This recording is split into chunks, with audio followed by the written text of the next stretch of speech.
Di dunia bisnis, cuma ada satu hal yang pasti, ketidakpastian. Nah, dari situlah resiko muncul.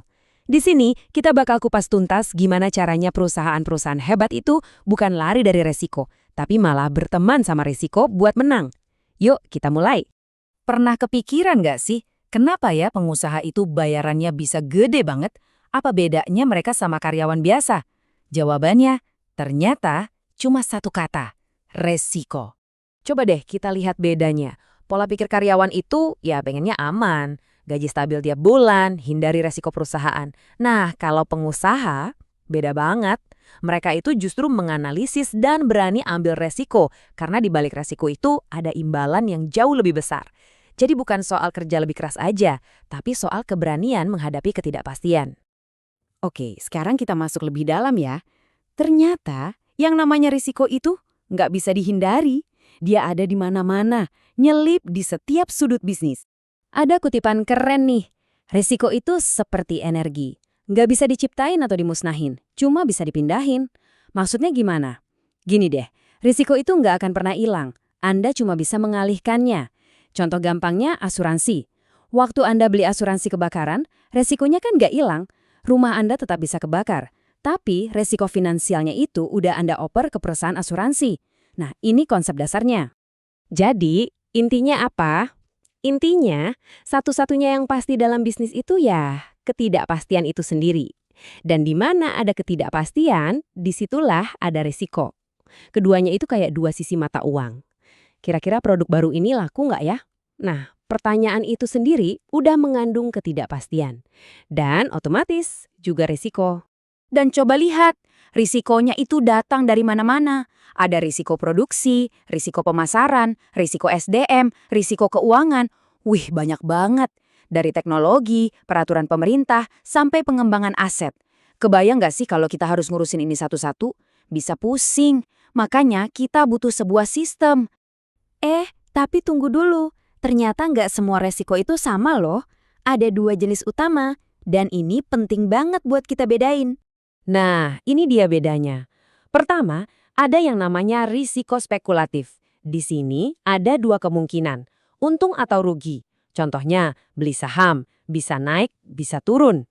Tapi yang kedua, ini yang unik, namanya resiko murni. Di sini kemungkinannya cuma dua, rugi atau ya nggak rugi apa-apa alias impas, nggak ada potensi untung sama sekali.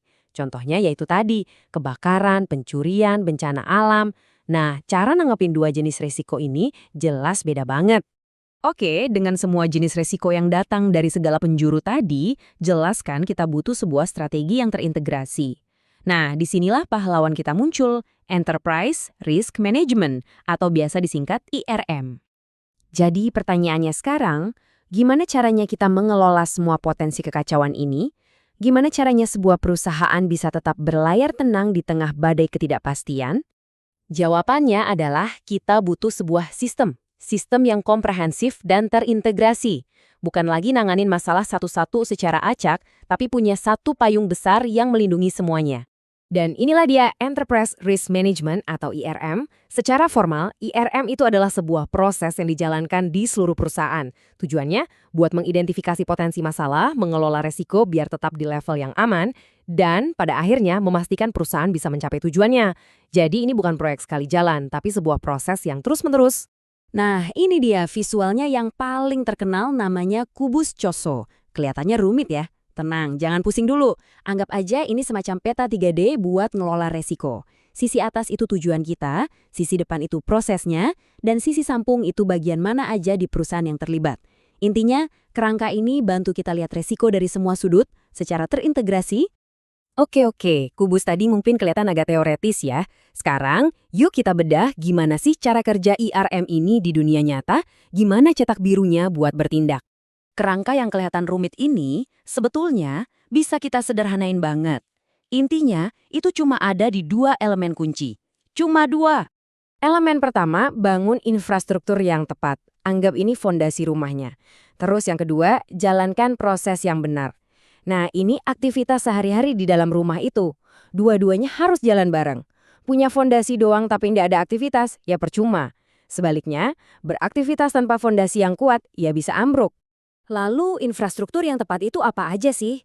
Ada dua jenis. Pertama, infrastruktur lunak. Ini soal manusianya, budaya sadar risiko dan dukungan penuh dari manajemen. Terus ada infrastruktur keras. Nah, ini soal teknologinya, sistem IT-nya, aset fisiknya. Keduanya sama-sama penting. Nah, kalau prosesnya sendiri gimana? Ini tuh siklus yang muter terus.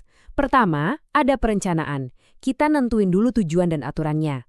Kedua, pelaksanaan. Di sini kita identifikasi dan ukur risikonya. Ketiga, pengendalian. Kita evaluasi, laporin, dan dapat masukan buat perbaikan. Terus, muter lagi dari awal. Gitu terus.